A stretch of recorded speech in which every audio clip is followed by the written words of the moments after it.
Hello students, in the last video we have studied about Venn diagram.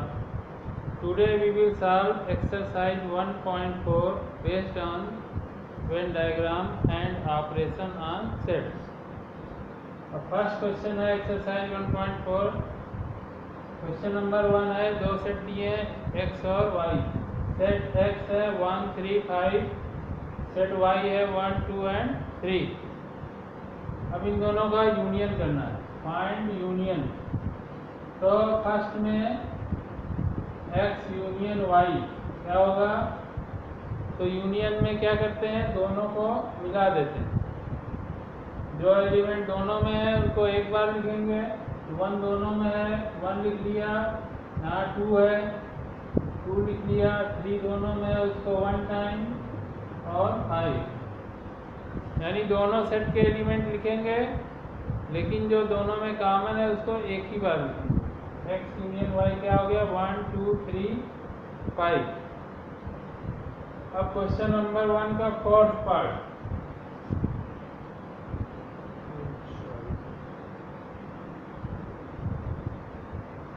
अब fourth part है first का fourth part. अब fourth part में दिया है, तो क्वेश्चन नंबर 1 के फोर्थ पार्ट में दिया है, एक सेट ए दिया है x such that x is a natural number and x greater than 1 and less or equal to 6. Set B में दिया है x such that x is a natural number and x greater than 6 less than 10. तो set ए को अगर roster form में लिखें तो क्या हो जाएगा? x जो है नेचुरल नंबर है लेकिन 1 से बड़ा है. तो 1 से बड़ा नेचुरल नंबर कौन सा होता है? 2 से स्टार्ट होगा. 2, 3, 4, 5 एंड 6, क्योंकि लेस आर इक्वल टू 6 है. इक्वल भी लगा है यानी 6 और 6 से छोटे और 1 से बड़े. ये हो गया. सेट बी क्या हो जाएगा? सेट बी दिया x such that x is a natural number and x greater than 6 less than 10. 6 से बड़े और 10 से छोटे नेचुरल नंबर. 6 से बड़ा नेचुरल नंबर कौन सा हुआ? 7, 8 और 9, क्योंकि लेस देन 10 दिया है तो 10 नहीं लेंगे, 10 से स्मॉल. अब अगर इन दोनों का यूनियन करेंगे तो a यूनियन b क्या आएगा?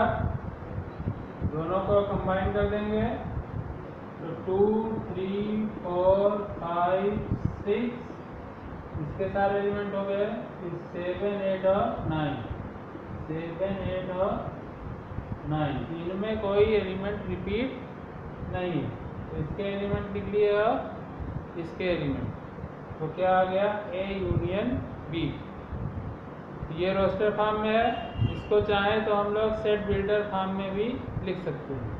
अगर सेट बिल्डर फॉर्म में लिखेंगे तो क्या हो जाएगा? x such that x is a natural number and x is greater than 1 and less than 10.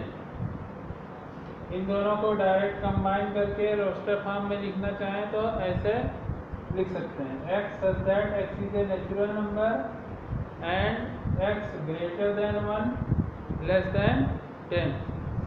Now question number 2.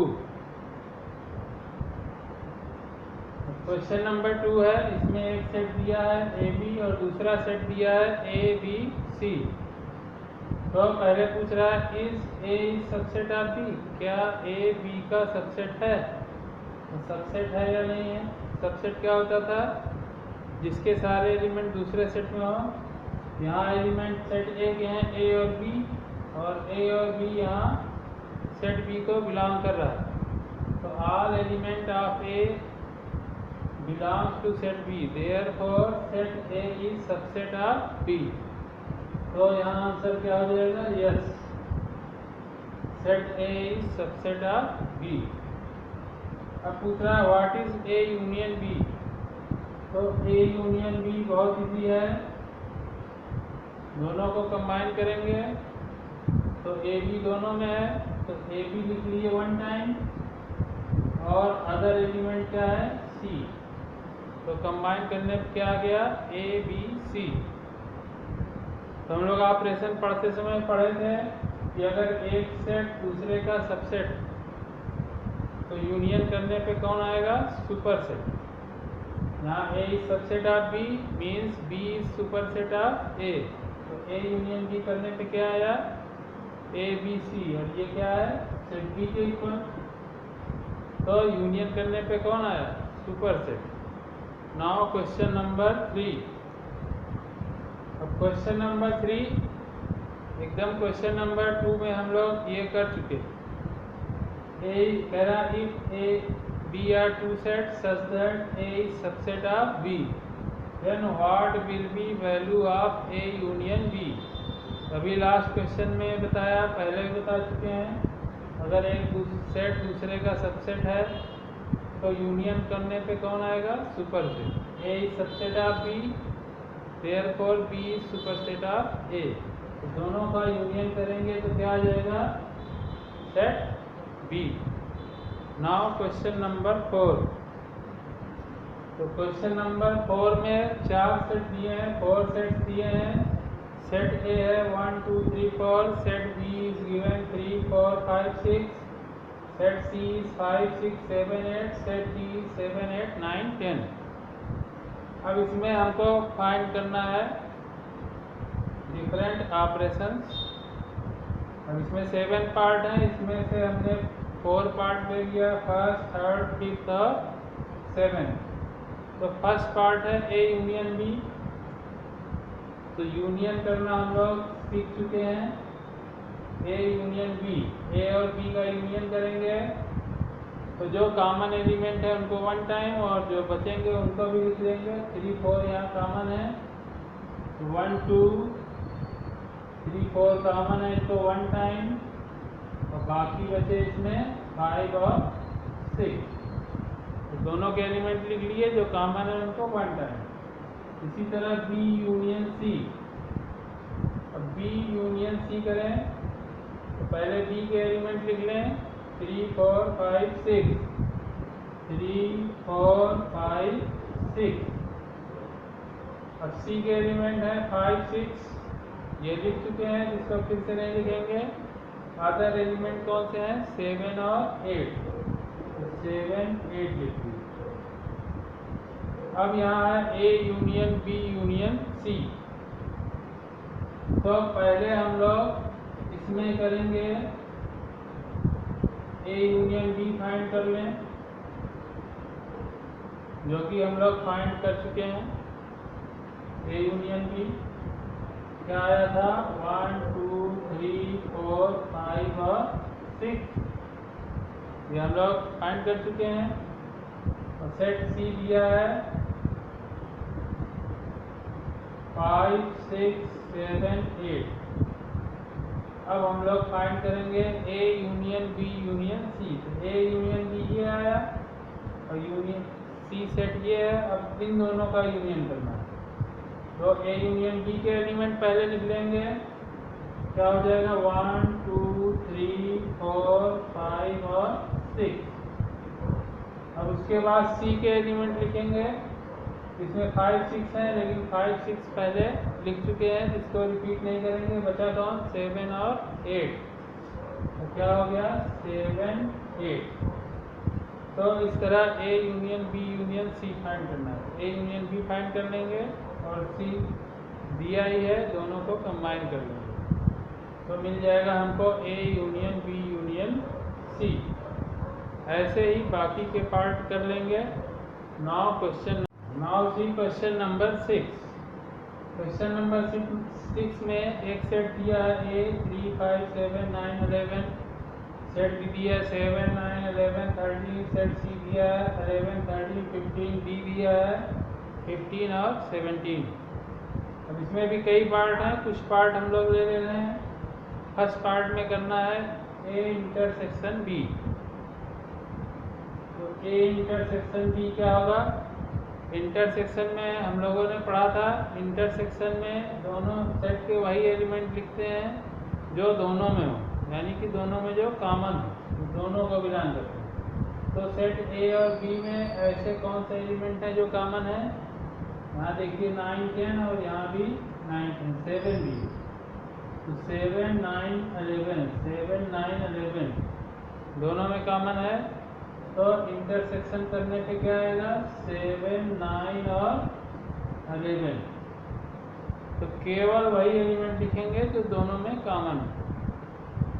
अब यहाँ दिया A intersection C intersection D, तीनों का इंटरसेक्शन, यानी तीनों में जो कॉमन है उसको डायरेक्ट भी लिख सकते हैं, या ए इंटरसेक्शन सी निकाल लें और फिर डी से उसमें जो कॉमन है उसको लिख लिया जाए। तो अगर ए इंटरसेक्शन सी पहले निकाल लें तो ज़्यादा सिंपल रहेगा। ए इंटरसेक्शन सी पहले निकाल लिए। अब ए इंटरसेक्शन सी यानी ए और सी में कौन से कॉमन एलिमेंट हैं? 11, only the common element is 11। तो ए इंटरसेक्शन सी क्या हो गया? 11 हो गया। और डी में क्या है? 15 और 17। तो ए इंटरसेक्शन सी और डी में क्या कॉमन है? कुछ भी कॉमन नहीं है। यहाँ 15 और 17 है और यहाँ केवल 11 है, means no element is common. तो इसमें कोई एलिमेंट नहीं आएगा, यानी उसको क्या बोलेंगे? नल से। उसको किससे लिखेंगे? 5। तो A intersection C intersection D क्या आ गया? 5, क्योंकि जब ए और सी का इंटरसेक्शन किया तो उसमें केवल 11 कॉमन है। तो ए इंटरसेक्शन सी आ गया 11 और सेट डी है 15 और 17, इन दोनों में कोई भी कॉमन एलिमेंट नहीं है। तो therefore A intersection C intersection D क्या हो जाएगा? 5। अब इसके बाद नेक्स्ट है ए इंटरसेक्शन बी यूनियन सी।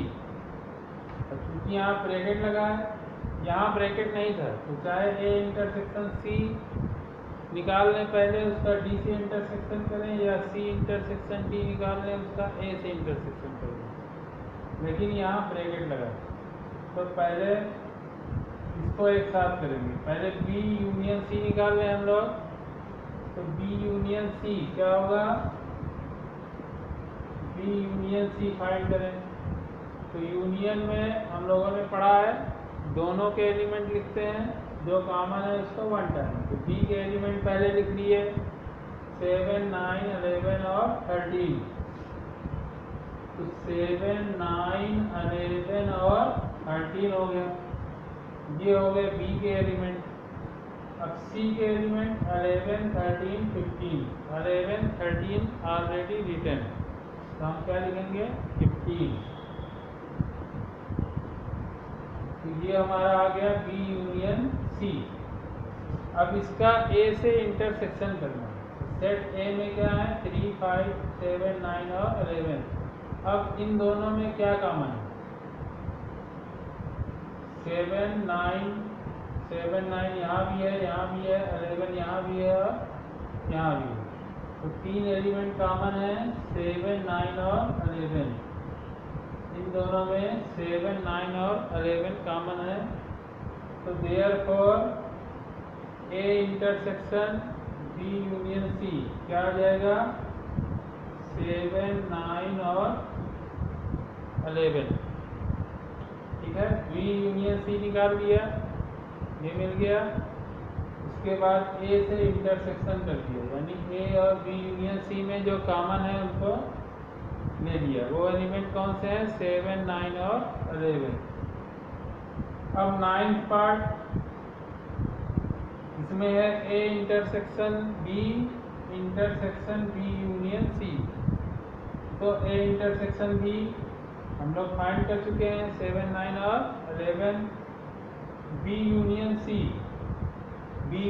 भी हम लोगों ने फाइंड किया है। तो इस तरीके से ए इंटरसेक्शन बी फाइंड कर लेंगे, बी यूनियन सी फाइंड कर लेंगे। यहाँ पे हम लोगों ने फाइंड कर चुका है ए इंटरसेक्शन बी और बी यूनियन सी। अब दोनों का इंटरसेक्शन करना है। तो बी यूनियन सी हमारा ये है, ए इंटरसेक्शन बी ये है। अब इन दोनों में जो कॉमन है वही हो जाएगा दोनों का इंटरसेक्शन। अब इन दोनों में कॉमन क्या है? 7, 9 और 11, 7, 9 और 11। तो इसका आंसर आ जाएगा 7, 9 and 11। Now question number 7। Now question number 7, इसमें 4 सेट दिए हैं। ये सेट बिल्डर फॉर्म में लिखा है। सेट ए है x such that x is a natural number, set B है x such that x is an even natural number, c x such that x is an odd natural number, d x such that x is a prime। अब first, इसमें भी कई part हैं, कुछ part हमने ले लिया है। जैसे फर्स्ट पार्ट है a इंटरसेक्शन b। तो a इंटरसेक्शन b क्या है? जो a और b दोनों में कॉमन है। इंटरसेक्शन मतलब कॉमन। यहाँ x is a natural number, यहाँ x is an even natural number. तो ये इसका वैसे भी देखें तो ये इसका सबसेट होगा। तो इंटरसेक्शन करने पर कौन आता है? सबसेट आता है। और इसमें ऐसे भी देखें कि इसमें नेचुरल नंबर केवल दिया है, यानी इसमें इवन नेचुरल नंबर और आर्ट दोनों आ जाएंगे। तो कॉमन कौन सा हो जाएगा? Even natural number. तो ए इंटरसेक्शन बी क्या लिख सकते हैं? x such that x is an even natural number। तो ए इंटरसेक्शन बी क्या आ जाएगा? x such that x is an even natural number। वैसे भी इंटरसेक्शन में हम लोगों ने पढ़ा था कि अगर एक सेट दूसरे का सबसेट हो तो इंटरसेक्शन करने पर कौन आता है? सबसेट। यूनियन करने पर कौन आता था? सुपरसेट। तो यहाँ बी ए का सबसेट, तो इंटरसेक्शन करने पे कौन सा आएगा? बी वाला आएगा। अब है ए इंटरसेक्शन डी। तो ए में सारे नेचुरल नंबर हैं और डी क्या है? Prime number. तो दोनों में कॉमन क्या होगा? तो ऐसा कौन सा प्राइम नंबर है जो नेचुरल भी होता हो? ऐसा कौन सा प्राइम नंबर है जो नेचुरल भी होता हो? तो सारे प्राइम नंबर ऐसे हैं जो नेचुरल होते हैं, 1 को छोड़ के। 1 एक ऐसा नंबर है जो प्राइम नहीं है। 1 is neither prime nor composite. तो इसलिए 1 को छोड़ के सारे नेचुरल नंबर, सारे प्राइम नंबर आ जाएंगे जो नेचुरल भी हों। Now question number 7। Question number 7 में 4 सेट दिए हैं, ए बी सी डी। ए है x such that x is a natural number, b क्या है? x such that x is an even natural number, c है x such that x is an odd natural number, d दिया है x such that x is a prime number। तो हमको find करना है। इसमें कई पार्ट हैं, इसमें से हमने कुछ पार्ट ले लिए। फर्स्ट पार्ट है ए इंटरसेक्शन बी। तो ए इंटरसेक्शन बी क्या होगा? इंटरसेक्शन जो दोनों में कॉमन है। तो पहला सेट है जिसमें सारे नेचुरल नंबर हैं। सेट बी में कौन है? Even natural number. तो सेट बी सेट ए में भी आएगा, यानी सेट बी सेट ए का सबसेट होगा। इसके सारे एलिमेंट इसमें होंगे। तो हम लोगों ने इंटरसेक्शन में पढ़ा था कि अगर एक सेट दूसरे का सबसेट है तो इंटरसेक्शन करने पे कौन सा आता है? सबसेट वाला। यूनियन करने पे कौन आता था? सुपरसेट। तो ये इसका सबसेट है, तो दोनों का इंटरसेक्शन करेंगे तो कौन सा आ जाएगा? Set B.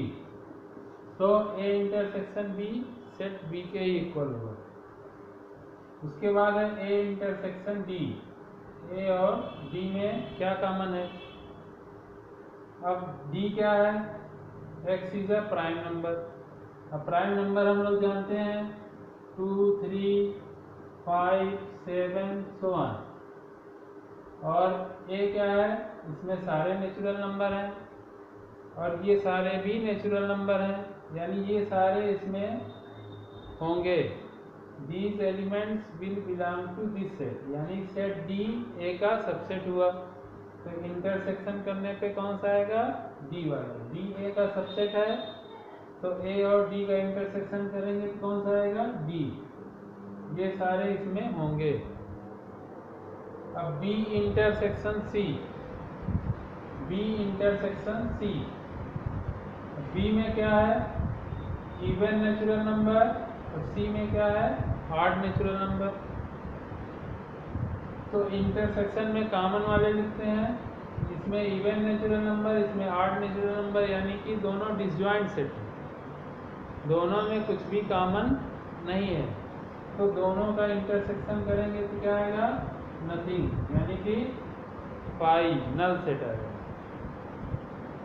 अब बी इंटरसेक्शन डी, बी और डी में क्या कॉमन है, बी है इवन नेचुरल नंबर और डी में प्राइम नंबर है 2, 3, so on।